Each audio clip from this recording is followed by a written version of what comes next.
This specific episode is very enlightening because Joe went through every single hurdle that you can possibly imagine to get his first deal, and he succeeded. He got it done. He got it through the finish line, but it did not come easy. The path of resistance started very early, from the very first time he met with this person till the very day that we closed the deal. It was nothing but hurdle after hurdle, but it's the first one, and you got it all out of the way at the very beginning. So pretty exciting. My favorite part about the episode was we got to hear what Ryan coached him on that made all the difference. Joe, welcome to the show. Tell us about your first deal. Man, it was a doozy. It was, I don't know, Ryan, it's probably like a 2-month process. But it was my first property that I walked ever. We got it under contract for like 140, like a 141, and immediately tried posting on Facebook, getting it out via email. And then we had people walk in the house like the next day, which was amazing. Ryan and I are feeling super confident about it. We had multiple offers within the week and ended up going with an offer at 150. And that's kind of where things started to get interesting. Things were interesting. You got to go back a little bit too. Okay, yeah. Things were interesting from the get-go because you went on this appointment and you walked the appointment, and then making the offer with this guy was a little cumbersome too. And there was a moment when you made the offer and when he accepted it that we weren't really sure what was going to happen. That's true. So there was, I can't remember what your original offer was. Yeah, well, I mean, so come to find out, the guy that we ended up, like our original seller, he's kind of got a reputation in the area of wanting a lot for his properties. And he also has a reputation that his properties are, not very nice. And so we, walked the property. It was like a true distressed property, and got on the phone with him, and he wanted like 200,000 for it. Our comps, we kind of were using like the DealMachine comps and what we knew of the area. They were coming around like at the 260, 270 area. And it was going to need some serious work. So we knew that wasn't really, like 200,000 wasn't an option. We needed to be more at the, what we thought at the time was 140. I think 144 was like our max allowable. Mm-hmm. So we started the conversation at 200,000, a lot of back and forth. We got to 141. And they came up with 200, right? That's what they wanted. Yeah. How did you talk me through? How did you ease somebody down to 140? Man, honestly, I have no idea. It was my first negotiation ever, but just trying to talk to him, and you could kind of tell, like, Ryan was actually like backdoor on the phone call. He was listening on the other end, and you could just kind of like, say this next. Exactly, yeah. And you could kind of tell like 200 probably wasn't. He knew it wasn't going to happen, but he wanted the most he could possibly get for it.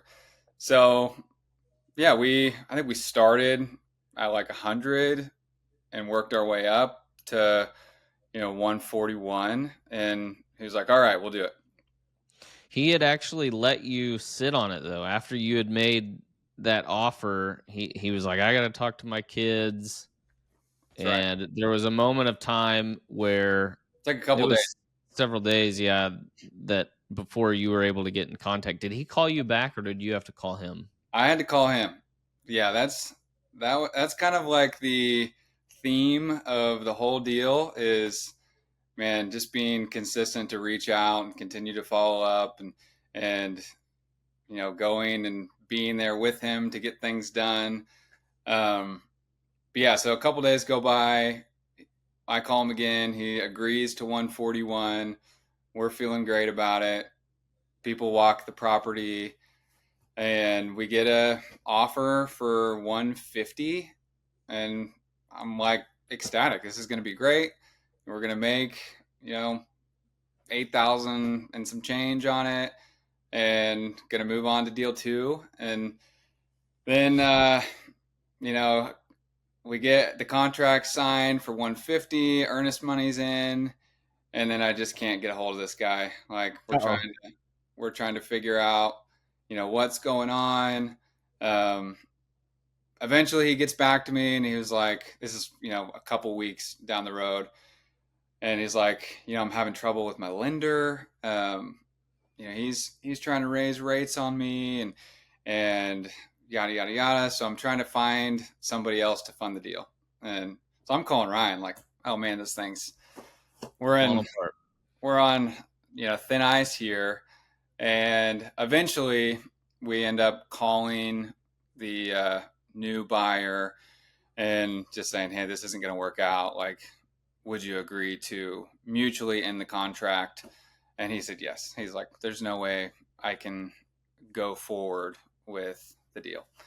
So we're bummed, but it wasn't over. We had 2 weeks left on our original like closing date, so we're gonna try to make something happen. And so then I just started reaching back out to people, and we had, I don't know, probably like 6 or 7 offers when we originally showed the property, and they were all kind of around like the 140-ish area.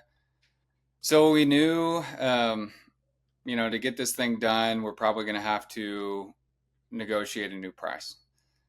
Hey, Joe, before we even get down that path, Yeah. go back to the emotions you were feeling when we realized this first buyer is not going to be able to perform. Because I know that, well, all the while you maintained a good composure and a good reaction to this. What were you feeling in that moment?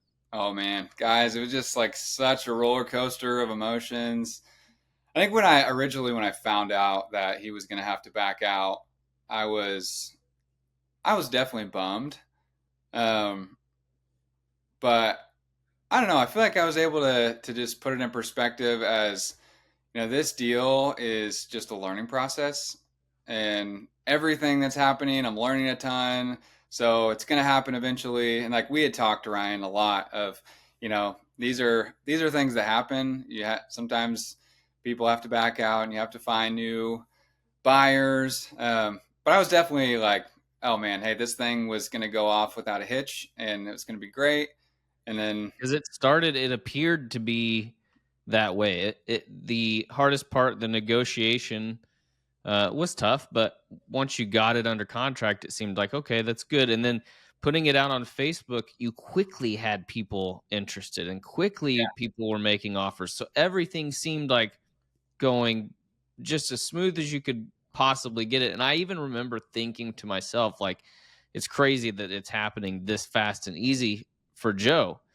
But then it starts to turn course. Then it's this guy's backing out. Now we're having to go back out and find another buyer. And I've said from the get-go with this deal for you, you learned everything that you could possibly learn could go wrong in a wholesale deal. You learned up front, which is great, but also very stressful because not only did we have to now find a new buyer, you had to go back and renegotiate a contract. Tell us about that. yeah. Yeah. So like I said, like we had several offers that were like kind of around the ballpark. We had one guy who was actually above, I think he was like a 145. And so I went to him first and was like, hey, if we could do 145 on this deal, like it's done. And he was like, I think that's going to work. Let me go walk the property again. And then it came back at like 139. And so that was our moment when we knew, okay, we're probably going to have to renegotiate. I'm like, man, this stinks. Why are we having to do this? Talking to Ryan about it, watching YouTube videos on renegotiation strategy, all the stuff. But then finally it was, hey, I've got to just call our seller and tell them what's going on and see if we can, renegotiate a price. And so I told Ryan, we're getting pretty close to our closing date. I think we're like a week out. And I was like, I'm going to go for no. We're either going to go big or we're going to go home and not do this deal. And so I was like, I'm going to just try for 100,000. And so that's $40,000 off our original price. And so I call him and I'm like, hey, here's the deal. We've got people that are interested in the house, but it's just not working out price wise. They're wanting to be, closer to 100,000 than 140,000. So if we could do 100,000, I know we could get your house, sold for at least, something. And he kind of went back and forth on it and ultimately was like, all right, let me talk to my kids. I'll call you in a few days. And so I called Ryan. I was like, okay, we're not dead yet. He didn't say no. So we'll sit on it and call him on Monday. I call him on Monday. He was like, all right, well, I can't do 100,000, but what else can you offer me? So I was like, man, 105. And he's like, could you do 110? I was like, yeah, I think we can do 110 and make it work. And then he's like, all right, let me talk to my kids. Call me in a few days. And so here we're waiting another couple days. There's a day left on our original contract time period. So I call him. It's a Wednesday, and I'm like, are we good for 110? And he said yes. So I was like, all right, we're gonna have to do an amendment to our purchase price, an amendment to our closing date, and we will get this thing in the bag. So drive over there, we get everything signed, turned into the title company. We have a new buyer that's excited about the price. And then our new buyer, a couple days later, decides that he can't make it work either. And so we're like, all right, we got to find somebody else. And so I'm calling all the people that walked the house or showed any interest. And it ended up one of the guys that was pretty interested at the beginning, which was kind of funny. We had a bunch of offers around 135, 140, and then we lower it to 110, and people were like, oh, I don't know if I can make it work. And we're like, these numbers aren't really, matching up. But one guy ended up calling one of his friends that does a lot of fix and flips in the area, and they partnered in on it to go in on the deal together. So we found our buyer. And then Ryan knows they were using a lender and we had to jump through a lot of hoops with contracts and the right verbiage and getting all the right, words on the contract. But ended up, we got it assigned for 120,000. So we made 10,000 on the deal and it was a huge win.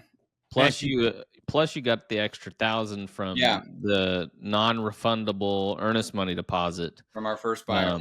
Yeah. So you made 11 grand on your very first deal, and it was the hardest 11 grand I've seen because there was so many hiccups along the way. Even the verbiage, they wanted to change the verbiage in the contract while it was we already had it signed. So having to go back and change things in the middle. Times. Yeah, it was a mess. So why did you want to get into real estate wholesaling in the first place, Joe? Yeah, honestly, to supplement our income. So we work for a missions organization that helps train and send missionaries all over the world. We live on support. So our salary is 100% fundraised. And so I stumbled upon wholesaling on YouTube and was like, I love people. I love helping people. I actually found Ryan via DealMachine podcast. And we're from the same hometown. So we grew up in the same area. And yeah, I think I was like, hey, this would be a great way to kind of supplement our income. I reached out to Ryan for a little bit of help and coaching. Our values aligned, and kind of the rest is history. That's amazing. So tell me more about your mission. I mean, that's great to dedicate your life to focusing on others like that. Yeah. So in college, I really started growing in my faith through a mentor and got plugged into a campus ministry on my college campus. And then I heard about these groups of people all over the world. They're called unreached people groups. They have, no access to the gospel. They don't know who Jesus is. They don't have a Bible in their language. And that's like 42% of the world. So I just looked at my life, and I was living in Columbia, Missouri at the time. And I was like, there's 100 churches and, 50 square miles here, but all across the world, there's people that have no access to what the freedom that I'm experiencing now in my relationship with God. And so that was kind of the hinge moment in my life of, man, I want to make my life about serving others and making sure that my life impacts people all around the world, not just people in my own neighborhood or my own city, but that we could have an impact on others in the same way that we've been impacted, here. So that's kind of been my wife and I's mission in life, is to help mobilize and bring awareness to these groups of people all over the world, and use our life as how do you reach them? How do you communicate with them? Are you actually like door knocking for that? No, so we are like kind of like in the recruiting space. So we spend a lot of time with college students and campus ministries and churches, just honestly raising awareness for what's going on, and then providing avenues for people to get involved, whether that's through like a short-term trip overseas or an internship, or we like live on a training center that trains missionaries how to learn languages that's never been learned before, how to create alphabets for illiterate people groups so that we can translate the Bible.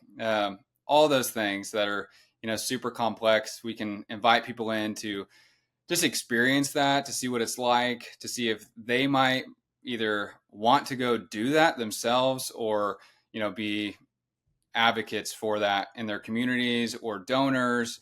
Or just pray for those people. Like, that's a huge thing. So we do that full time, and real estate hopefully is going to help us continue to pursue our passion and help people all over the world. So amazing. What is your goal with real estate? Yeah, I think our year goal, we've scaled it back a little bit, would be to do 10 deals. So that's I think a attainable goal, but we'll definitely stretch us to get out of our comfort zone.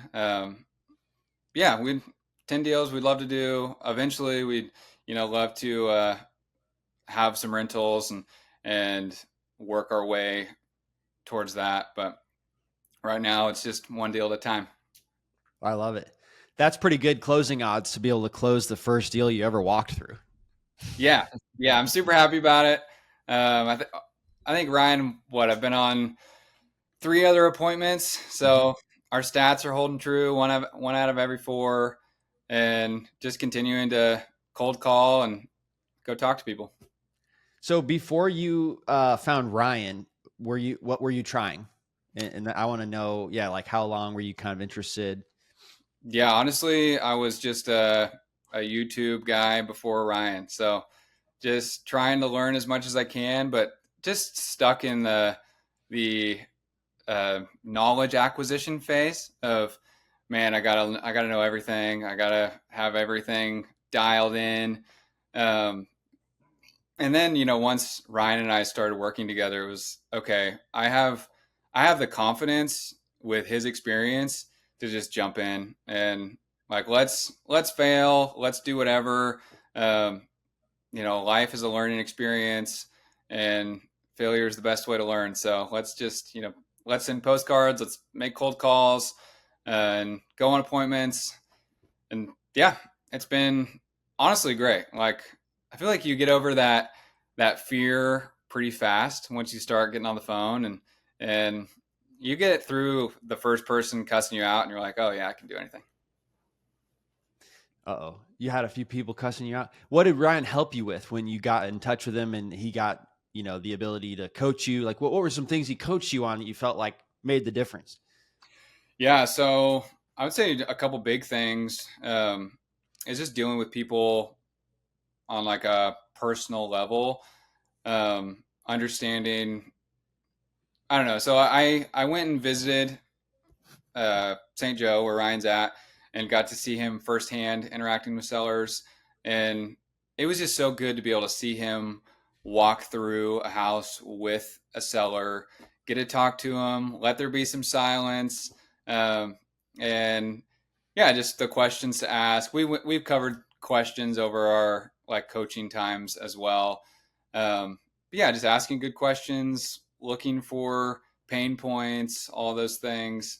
Um, but yeah, I feel like I don't know. Mainly Ryan, like his experience just opened up the freedom for me to just ask whatever and not feel any sort of way about it. So I've asked him a lot about wholesaling, but also about life and how to deal with other things, and our values and everything have just aligned so well. He's become much more of a friend than a coach, and I'm super grateful for that. So I'll say too, Joe, you have a unique ability to be a good student, because I think that's what led to the success that you had so quickly was your ability to take what feedback I was giving you and actually implement things. I mean, it was not easy to even find that first deal. There was a lot of driving for dollars. There was a lot of cold calling involved before you got to that first appointment. Then it was like relief, like, sweet, we got an appointment. Now what? And it was something that I think a lot of people, probably including myself too, at times, like being able to take feedback and actually implementing the feedback and doing the things that you're being coached to do is what's going to lead to success. So many times, students that I've worked with or that I've seen, or even other people that are doing it and haven't gotten a deal done, it just makes you wonder, like, how much are you implementing that you're being told to implement? mhm. um, and you've done that. Like, that was you were one of the easiest students to work with, but that was reflective in how fast you're successful too. I firmly believe that how quickly you got the deal was simply because you weren't really afraid of the failure at all. It was just, let's go ahead and do this and see what happens. And the resiliency that you had, I mean, there were times I'm like, golly, this guy is, I hope he makes it through this deal. I hope this deal happens, because he is getting every situation all up front. So kudos to you. And hopefully that helps other people too. Just be a good student. If you're going to spend the time and the money to be coached, just use every ounce that you can get to your benefit. Oh Yep. yeah, I mean, I would totally echo that statement for anybody that's wanting to do this. I think coaching just helps a lot in general, like having somebody in your corner that knows the ropes, um, but just being super teachable. Anything in life, right? Yeah. Like we never get All anywhere in life on our own. Like it's from people that have done it before us, and if we can just learn from that and you know follow the roadmap, like wholesaling isn't new. There's not many new things in life, and if we can just follow the roadmap and do the steps, then I'm convinced anybody can find success in it. Well said. Ryan, where's the place they can reach out to you to learn more about your coaching?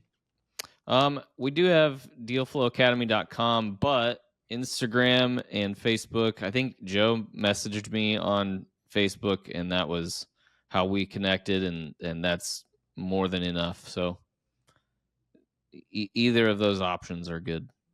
Awesome. And Joe, do you have social media people could follow you at?